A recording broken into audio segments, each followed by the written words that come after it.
నమస్కారం, మీరు చూస్తున్నారు హెచ్ఎన్9 టీవీ. తిరుపతి జిల్లా నాయుడుపేటలో ఆపరేషన్ సింధూర్ విజయవంతంపై ఎమ్మెల్యే డాక్టర్ నెలవల విజయశ్రీ, మాజీ ఎంపీ నెలవల సుబ్రహ్మణ్యం ఆధ్వర్యంలో భారీ ర్యాలీ నిర్వహించారు. అనంతరం పాత బస్టాండ్ వద్ద ఉన్న అంబేద్కర్ విగ్రహానికి పూలమాలలు వేసి నివాళులర్పించారు. ఆపరేషన్ సింధూర్కు సంఘీభావంగా అన్ని పార్టీల నాయకులు, కౌన్సిల్ సభ్యులు ప్రజలందరితో కలిసి ర్యాలీ నిర్వహించారు. పహల్గామ్లో అమాయక ప్రజలను పాకిస్తాన్ ఉగ్రవాదులు చేసిన దాడికి ప్రతిస్పందనగా చేపట్టిన సింధూర్ విజయవంతం కావడం ఆనందంగా ఉందన్నారు. సైనికులు అందించిన సేవలకు యావత్ భారతదేశం హర్షం వ్యక్తం చేస్తోంది. ఆపరేషన్ సింధూర్కి సంఘీభావం తెలుపుతూ నాయుడుపేట కూటమి నాయకులు, అలాగే మున్సిపల్ కౌన్సిల్ మెంబర్సు, అలాగే నాయుడుపేట ప్రజలందరూ కూడా ఇవాళ నాయుడుపేట మండలంలో సంఘీభావం తెలుపుతూ ర్యాలీ చేయడం జరిగింది. మీ అందరికీ తెలుసు, గత కొన్ని రోజుల ముందు ఊరికే పహల్గామ్లో టూర్కని వెళ్ళిన ఎంతోమంది 28 మంది వరకు అమాయక ప్రజల్ని పాకిస్తాన్ వాళ్ళు దాడి చేసి వాళ్ళందరినీ కూడా చంపేయడం జరిగింది. దీనికి మనందరం కూటమి నాయకులు కానీ, అలాగే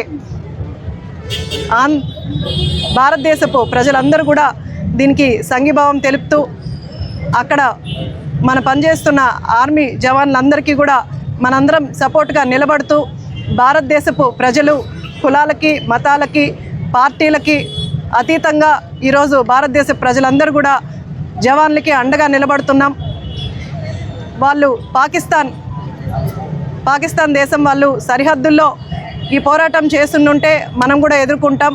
కానీ వాళ్ళు అమాయక ప్రజల్ని, టూరిస్ట్ కోసం వెళ్ళిన టూరిస్టులని అన్యాయంగా చంపినందుకు మన కూటమి నాయకులు, మన ముఖ్యమంత్రి శ్రీ నారా చంద్రబాబు నాయుడు గారు, డిప్యూటీ సీఎం పవన్ కళ్యాణ్ గారు, అలాగే నారా లోకేష్ బాబు గారు, అలాగే ప్రధాని మోడీ గారు, వీళ్ళకి ఏ దేశం కూడా భారతదేశం వైపు కన్నెత్తి చూడకుండా, ఇలాంటి అన్యాయాలు జరగకుండా ఈ ఆపరేషన్ సింధూర్ని ముందుకు తీసుకొచ్చి వాళ్ళకి సరైన గుణపాఠం చెప్పాలని నిర్ణయం తీసుకున్నారు. ఆ నిర్ణయానికి మేమందరం కట్టుబడి మేమందరం కూడా వాటిని సపోర్ట్ చేస్తూ మన ఆర్మీ సైనికులు మీరే చూశారు. గతంలో కూడా మురళీ నాయక్ అనే ఆర్మీ అతను కూడా ప్రాణాలు వదలడం జరిగింది. వీళ్ళందరికీ కూడా మన ముఖ్యమంత్రి గారు కావచ్చు, అలాగే లోకేష్ బాబు గారు కావచ్చు, అలాగే పవన్ కళ్యాణ్ గారు కావచ్చు, జగన్మోహన్ రెడ్డి గారు కూడా కావచ్చు, అందరు కూడా భారతదేశం ప్రజలందరూ కూడా పార్టీలకు అతీతంగా దీనికి సపోర్ట్ చేసి ఆ ఫ్యామిలీకి అండగా ఉంటూ భారతదేశాన్ని రక్షించుకోవాల్సిన బాధ్యత ప్రతి ఒక్క భారతీయుల్లో ఉందని తెలియజేయడానికే ఈరోజు ఈ ర్యాలీ నిర్వహించడం జరిగింది. దీనికి సపోర్ట్ చేసిన ప్రతి ఒక్కరికి కూడా ధన్యవాదాలు తెలియజేస్తున్నాను. భారతదేశం జోలికి వస్తే ఏ దేశమైనా భయపడేలాగా మన అందరం భారతదేశ ప్రజలందరూ కూడా సపోర్ట్ చేసి దీన్ని ఆర్మీలో ఉన్న వాళ్ళందరికీ కూడా సపోర్ట్ చేసి వాళ్ళ ఫ్యామిలీ మెంబర్స్కి అందరు కూడా సపోర్ట్ చేస్తూ ఈ ఆపరేషన్ సింధూర్ని ముందుకు తీసుకెళ్లవలసిందిగా ప్రతి ఒక్కరిని కోరుకుంటూ సెలవు. భారతీయులంతా ఒకటే, భారతదేశం అంతా ఒకటే అని చెప్పి నినాదంతో పనిచేస్తాం. మరి ఏదేమైనా ఈ ఉగ్రవాదాన్ని పెంచి పోషించడం ఏ దేశానికి కూడా మంచిది కాదు. అది ఏ విధమైన పద్ధతిలో కూడా టెర్రరిస్ట్ని మనం ప్రోత్సహించకూడదు. ఆ ప్రోత్సహిస్తే ఎప్పటికైనా అది మనకు ఆత్మహత్య చేసుకున్నట్టు ఉంటుంది. కాబట్టి ఈ తీవ్రవాదాన్ని, ఈ యొక్క ఉగ్రవాదాన్ని ప్రతి ఒక్కరు కూడా ఖండించి భారతదేశంలో శాంతి సౌభాగ్యాలు నెలకొల్పేదానికి ప్రతి ఒక్కరు కూడా కృషి చేయాలని చెప్పి ఈ సందర్భంగా మనవి చేస్తూ, జై జవాన్, జై జై జవాన్, జై జవాన్, జై జై జవాన్, జై జవాన్, జై జై జవాన్.